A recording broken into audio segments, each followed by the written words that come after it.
Menjelang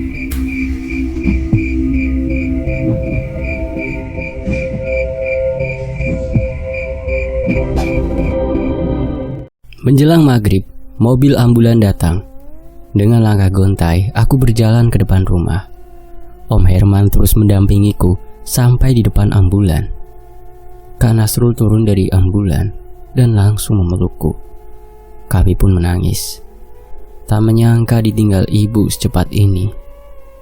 Kak Nasrul mengajakku ke belakang ambulan, kemudian sang sopir membuka pintu itu. Terlihat sebuah peti jenazah berwarna putih. Jenazah ibu yang sudah terbungkus rapi dikeluarkan dari peti. Aku, Kak Nasrul, dan Om Herman membawa jenazah ibu ke dalam rumah. Kemudian dibaringkan di ruang tengah. Aku menangis sambil memeluk jenazah ibu. Saat akan membuka bagian wajahnya, Kak Nasrul malah melarang. Ia bilang sebaiknya kain kafannya tidak dibuka karena kondisi jenazah ibu yang kurang baik. Aku pun terduduk lemas, pasrah. Tak bisa melihat wajah ibu untuk terakhir kalinya. Tak bisa mengecup keningnya sebagai salam perpisahan. Sementara wajah yang terakhir ku ingat adalah saat ia mengomeliku tadi pagi. Setelah semua keluarga besar datang, jenazah ibu langsung dibawa ke pemakaman. Sebuah perjalanan yang begitu berat bagiku, mengantarkan ibu ke tempat peristirahatan terakhirnya. Pemakaman terlihat cukup ramai karena bukan ibu saja yang dimakamkan pada malam itu. Antrian mobil mengular hingga puluhan meter. Di gerbang pemakaman sudah ada beberapa stasiun televisi yang melakukan siaran langsung. Aku hanya bisa berjalan menunduk masuk ke pemakaman. Prosesi penguburan jenazah berlangsung begitu tenang. Aku dan Kak Nasrul turun ke liang lahat. Lantunan suara azan mengiringi kepergian ibu. Aku menangis sembari memeluk Kak Nasrul saat tanah mulai menutupi jenazah ibu. Malam itu aku memilih tidur di kamar ibu. Berharap semuanya hanya mimpi buruk. Berharap saat bangun tidur, ibu sudah ada di hadapan dengan senyuman yang manis. Sayangnya itu tidak pernah terjadi. Tuk tuk. Lamunanku terhenti saat mendengar suara ketukan di jendela. Aku melirik ke sana. Terlihat gordin yang bergerak sedikit. Tuk tuk. Kini dari ekor mata terlihat ada bayangan seseorang sedang berdiri di balkon. Lang. Jelas sekali itu suara ibu. Tolong ibu. Aku menutup mata sebentar sembari mengumpulkan keberanian. Sosok yang tadi aku bayangkan kini hadir. Kubuka mata lalu menatap bayangan itu.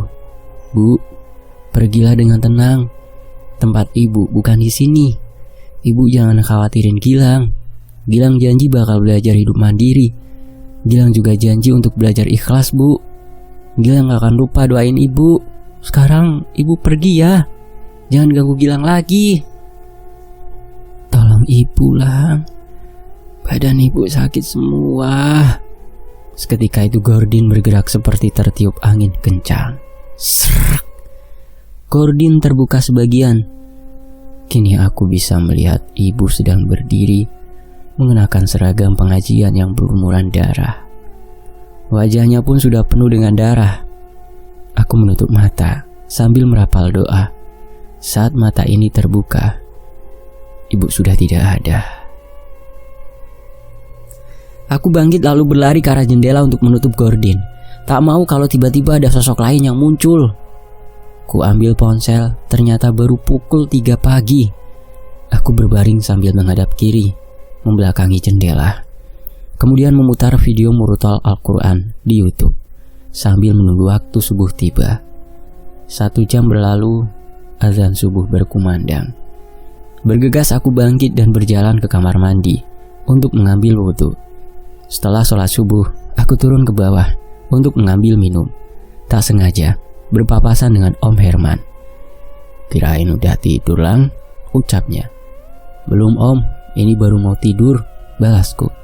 Om belum tidur juga, imbuhku sambil menuangkan air ke dalam gelas.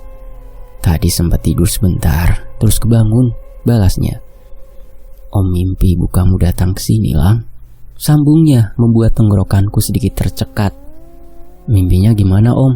Tanyaku. Om cuma lihat ibu kamu berdiri di dekat jendela. Ibu gak bilang sesuatu om? Enggak. Aku bingung kenapa ya ibu jadi begitu. Makanya biar lebih jelas, nanti siang atau sore kita pergi ke rumah teman om. Sekarang kamu tidur aja dulu. Itu mata udah merah. Iya om.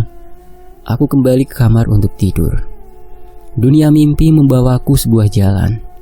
Jalan yang sama di mana aku melihat ibu dan banyak orang lainnya sedang membenturkan kepalanya. Namun, kali ini jalanan terlihat kosong dan sepi. Tak ada pula genangan darah yang membasahi jalan.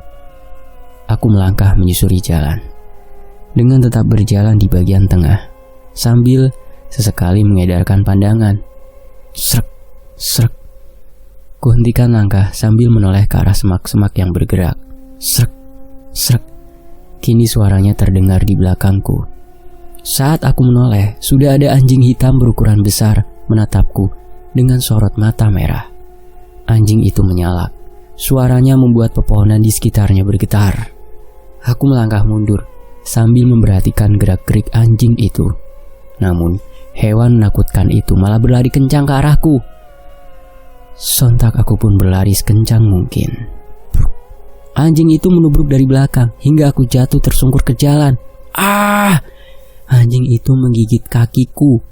Kulayangkan sebuah tendangan kencang ke kepalanya. Namun, itu tidak berdampak apapun. Anjing itu malah terlihat marah dan menyerang kakiku yang lain. Ah! Teriakku sembari memukulnya. Anjing itu melepas gigitan lalu melompat ke atas badanku. Kukunya yang tajam menancap di perutku, sementara giginya yang runcing berusaha meraih leherku. Tolong! Teriakku sembari menahan mulutnya dengan kedua tangan, tak peduli lagi dengan darah yang mengalir di tanganku. Tolong! Aku terbangun dari tidur dengan napas tak beraturan. Wah!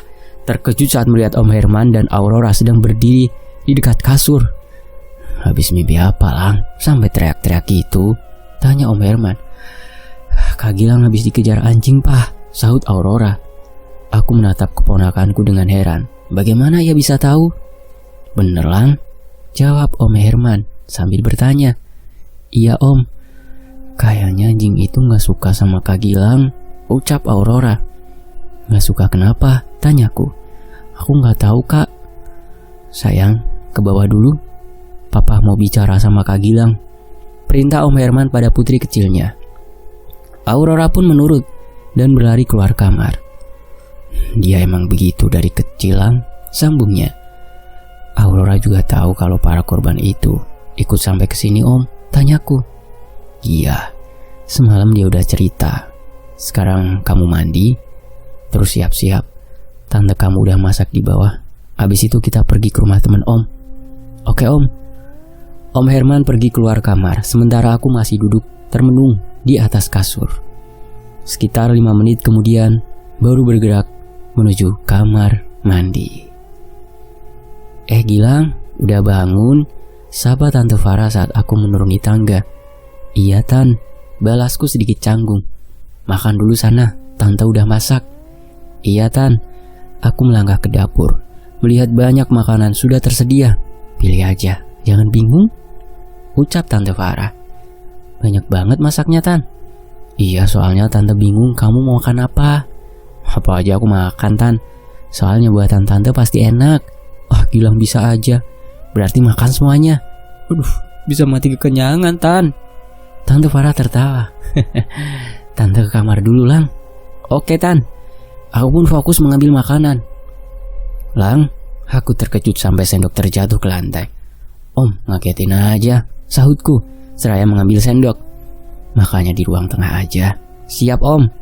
Setelah memilih menu makanan, aku pergi ke ruang tengah. Om Herman sudah duduk di sofa sembari menatap layar televisi. Kita berangkat abis asar aja, ucapnya saat ku duduk. Oke Om, rumahnya deket sini, tanyaku. Agak jauh sih, di sekitar kaki Gunung Salak. Itu sih jauh banget Om. Kalau berangkat abis asar, gak kemalaman emangnya? Santai aja Lang. Oke, Sejujurnya aku masih trauma dengan kejadian tadi malam. Selesai makan, aku kembali ke kamar, menunggu waktu asar yang tinggal 1 jam lagi. Kulihat layar ponsel yang tergeletak di atas kasur. Ada pesan WhatsApp dari Ega. Kubuka pesannya. Ia mengabarkan kalau Samson sudah diberi makan oleh Pak Rian. Ia juga memberitahu kalau malam Jumat nanti akan ada pengajian di lapangan kompleks. Akhirnya diadain pengajian juga. Aku membalas pesan WhatsApp-nya. Ya, gara-gara permintaan Pak Dika, Lang. Pak Dika bukannya masuk rumah sakit. Iya, pas siuman dia minta ke Pak RW untuk diadain pengajian. Kok bisa tiba-tiba minta itu? Rahasia, mending lu buruan balik, ntar gua ceritain. Ah elah, bikin gua penasaran aja lu gak. Ega mengirim emoticon tertawa. Waktu 1 jam ini sebagian besar kuhabiskan dengan bermain game di ponsel. Baru berhenti bermain ketika azan asar berkumandang. Setelah sholat asar, aku turun ke bawah. Terlihat Om Herman sudah siap untuk berangkat. Yuk, ucapnya. Kami pun berjalan ke depan. Langkah kecil Aurora terdengar di belakangku. Rora mau ikut juga? Tanyaku. Enggak, aku takut. Balasnya dengan suara pelan. Kemudian menghentikan langkah tepat di dekat pintu. Takut kenapa? Ada anjing hitam gede di atas mobil papa. Refleks aku melihat ke atas mobil. Tidak apa-apa di sana. Gak ada apa-apa, Rora. Ada. Aurora berlari ke kamar. Om Herman masuk ke dalam mobil, lalu mencoba menyalakannya. Namun, mobil tidak bisa dinyalakan. Apa mungkin ini ada hubungannya dengan anjing hitam yang dilihat Aurora? Mobilnya rusak, Om, tanyaku, sembari berdiri di dekat mobil. Nggak tahu nih, gagal di starter terus. Aku melirik ke atas mobil, kemudian memegang bagian atap dan merapal doa. Au! Teriak aku saat merasakan ada benda yang menusuk tangan ini. Kenapa, Lang? Tanya Om Herman. Enggak apa-apa, Om, sahutku. Aku kembali memegang atap mobil sambil merapal doa. Tak berselang lama, mobil pun akhirnya menyala. Alhamdulillah, seruku. Masuk, Lang. Pagarnya gimana, Om? Biar nanti tante kamu yang tutup.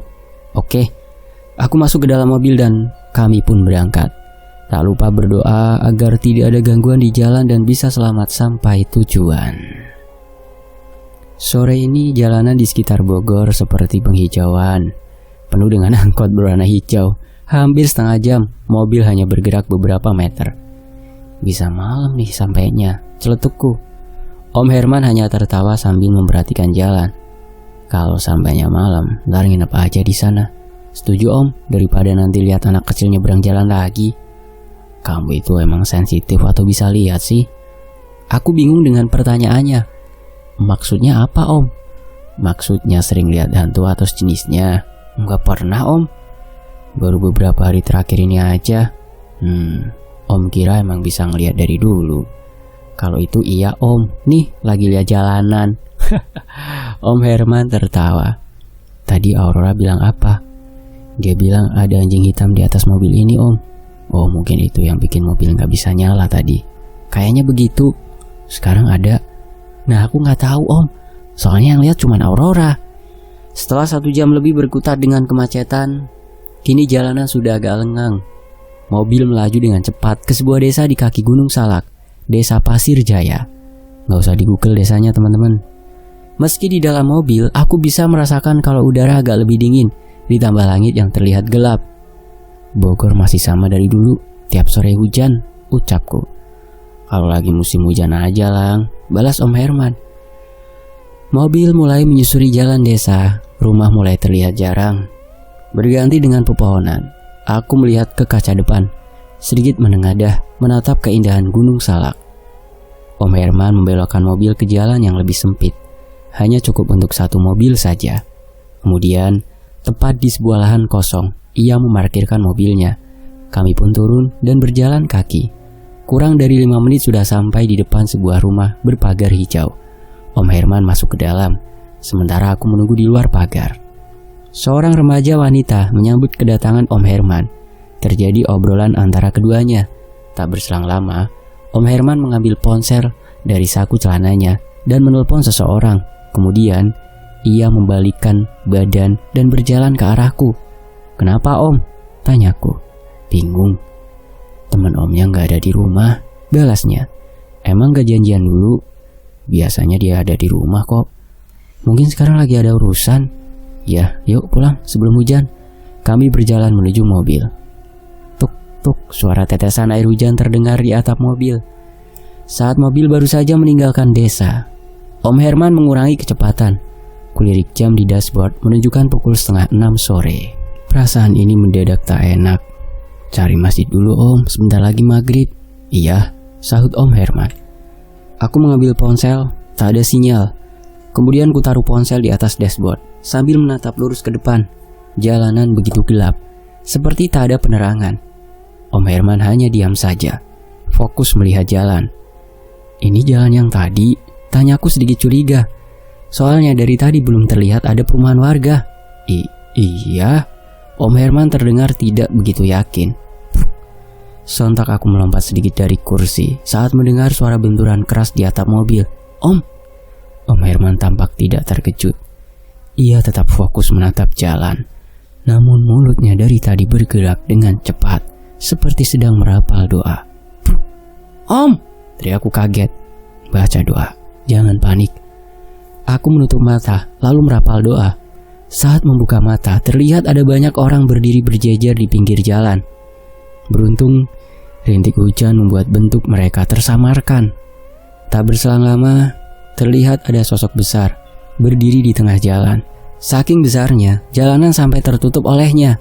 Aku kembali menutup mata saat Om Herman melajukan mobil ke arah sosok itu.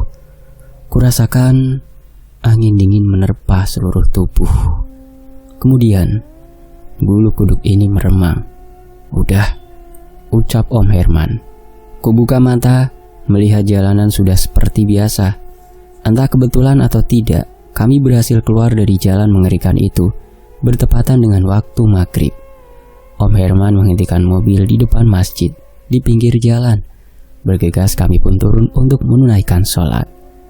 Hujan mulai reda saat kami selesai sholat maghrib.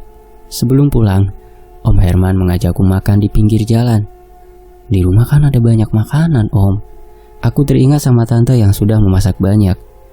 "Sebenarnya, tante kamu masak itu untuk acara ibu-ibu perumahan malam ini," sahut Om Herman. "Oh alah, pantesan. Padahal aku udah GR." Om Herman tertawa. Tak lama pesanan sate ayam pun datang. "Besok kita kesana lagi, Lang." "Waduh, besok aku pulang, Om." "Loh, cepat amat. Sebelum pulang ketemu dulu sebentar sama teman Om itu." "Nanti aja aku balik lagi, Om. Besok malam ada acara pengajian di rumah." "Hah? Rumah?" "Maksudnya perumahan, Om. Gara-gara kasus yang gentayangan."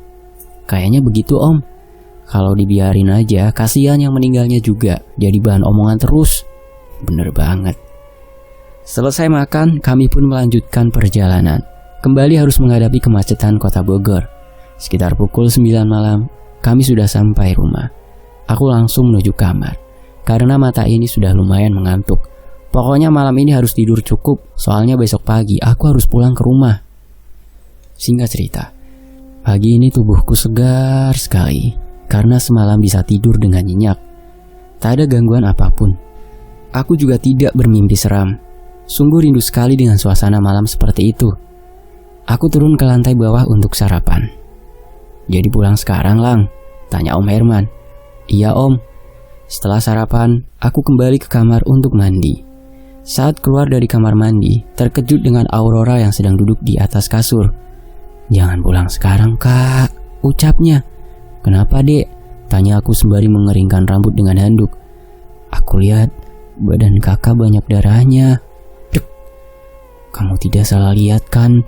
Jantung ini sudah berdebar kencang." Aurora menggelengkan kepala. Aku duduk di dekatnya. "Tenang aja, Kak Gilang gak akan kenapa-napa." Kriat. Pintu kamar terbuka. "Oh, di sini ternyata," ucap Om Herman seraya masuk kamar. "Dicariin mama tuh." "Iya, Pak," sahut Aurora lalu berlari keluar kamar. "Orang ngomong apa, Lang?" tanya Om Herman. "Enggak bilang apa-apa, cuma duduk aja di kasur." "Oh, kirain bilang sesuatu." Om Herman duduk di sampingku, kemudian mengeluarkan sesuatu dari kantung celananya. "Nih, buat jajan," ucapnya seraya menyerahkan 5 lembar uang 100.000. "Makasih Om, banyak banget." Aku memasukkan pakaian kotor ke dalam tas, kemudian turun bersama Om Herman. Di ruang tengah ada Tante dan Aurora yang sedang duduk. Aurora berlari mendekat dan memelukku. "Kak Gilang pulang dulu ya," ucapku. Aurora melepas pelukan. Aku pun pamit pada Om Herman dan Tante Farah. "Jangan lupa nelpon kalau sampai rumah," ucap Om Herman. "Siap Om." Aku melangkah ke garasi, diantar oleh Om Herman. Motor tidak menyala. "Kenapa motornya?" tanyanya. "Kayaknya kedinginan Om, mesti dipanasin bentar," balasku. Tak berselang lama motor pun menyala. "Pulang dulu Om." "Hati-hati ya Lang, jangan lupa baca doa." "Ya Om, Assalamualaikum." "Waalaikumsalam." Aku pergi meninggalkan rumah Om Herman. Ditemani langit pagi yang begitu cerah, jalanan pun begitu lancar. Bunyi rem mobil berdecit. Seketika itu truk di depanku berhenti mendadak. Kuinjak pedal rem, namun motor terus melaju dengan kencang ke arah bagian belakang truk. Aku menoleh ke kanan, ada trotoar. Tanpa berpikir panjang, langsung melompat ke sana.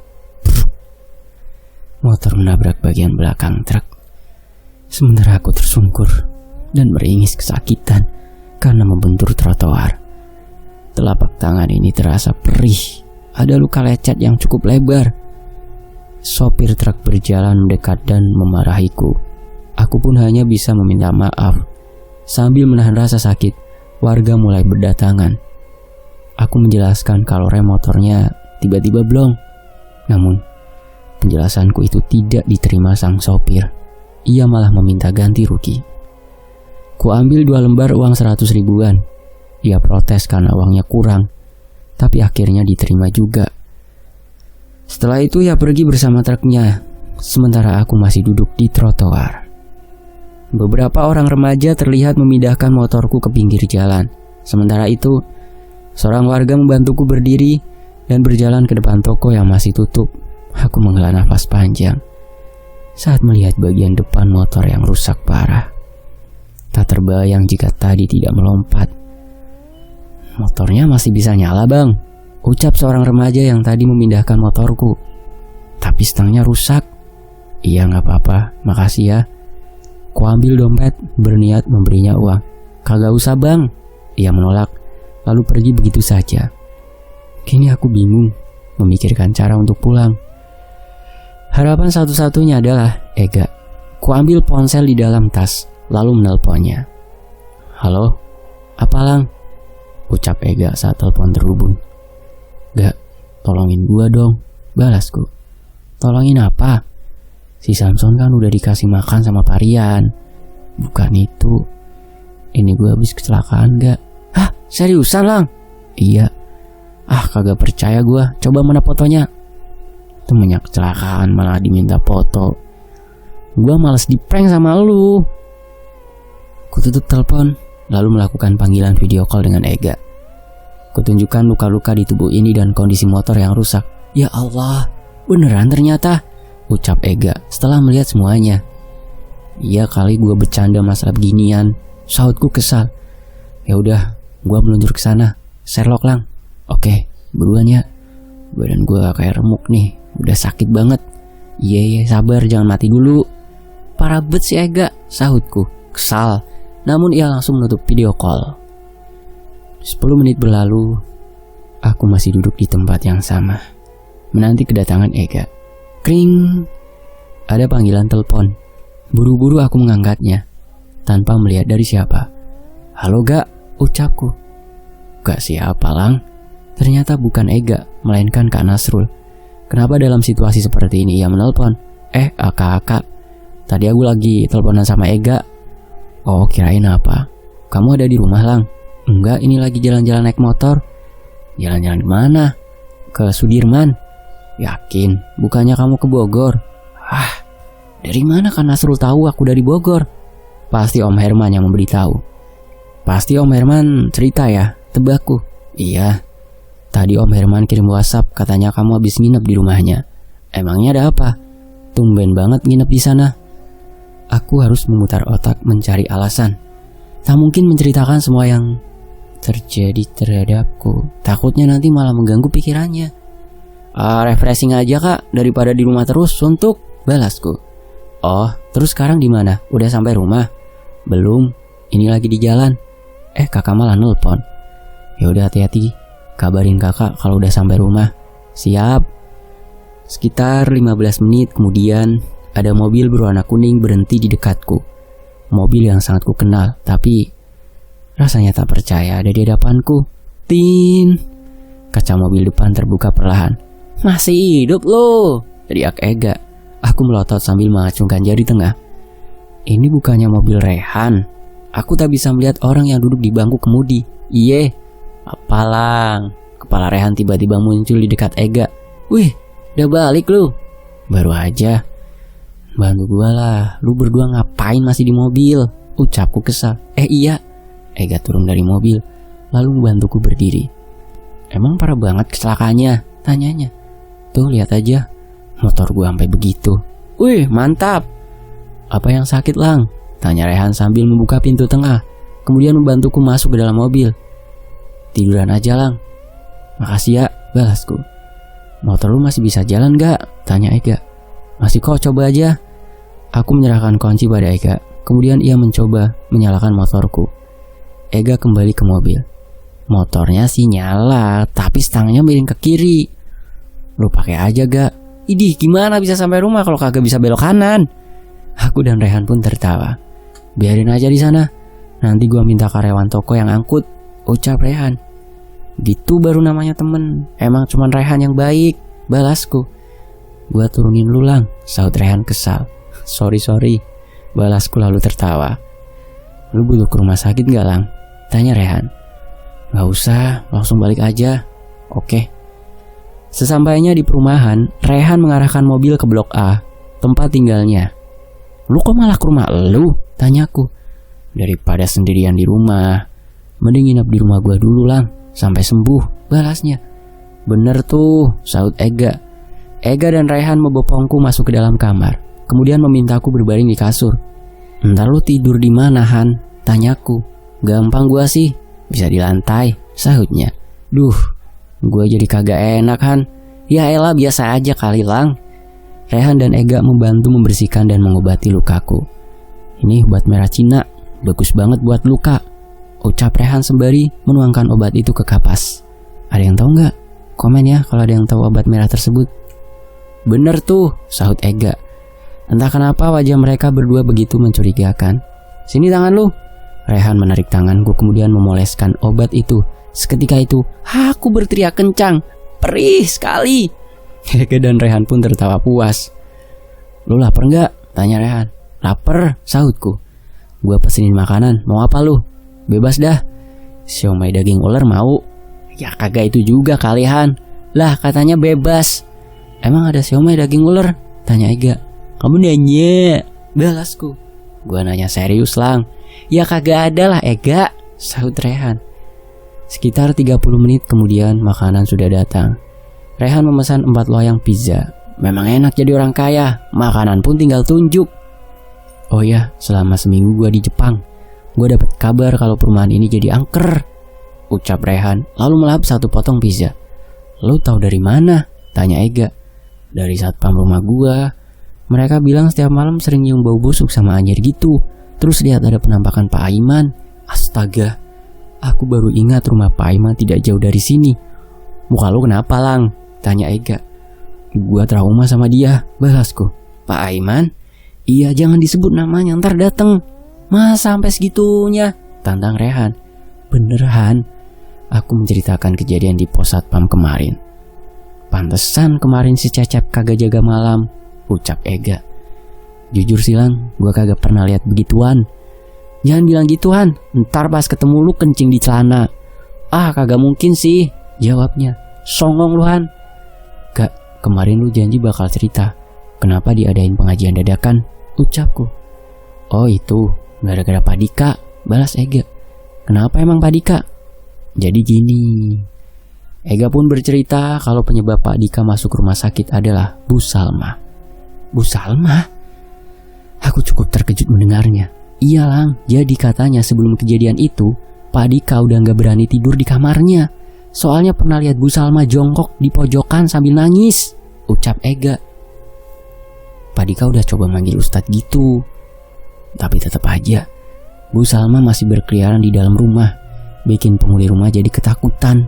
Puncaknya pas subuh-subuh, Pak Dika pergi ke kamar mandi. Pas mau keluar, Bu Salma udah nunggu di depan pintu. Sambung Ega. Ih, serem amat. Kejadiannya mirip denganku. Bedanya ibu tidak menampakkan diri pada saat itu. Sebenarnya Lang, nyokap gua itu udah ngelarang nyokap lu buat ikut rombongan pengajiannya Haji Rofi. Karena sering kecelakaan, tebakku. Iya bener, soalnya terlalu sering jadi bikin orang-orang curiga. Curiga kalau Pak Rofi ngelakuin pesugihan kan. Bersambung. Nantikan bagian berikutnya hanya di Fakta Sejarah. Terima kasih untuk penulisnya, pecinta horor, dan terima kasih untuk teman-teman yang sudah setia menyimak kisah ini di sini dalam versi Fakta Sejarah. Saya pamit, wassalamualaikum. Alhamdulillah.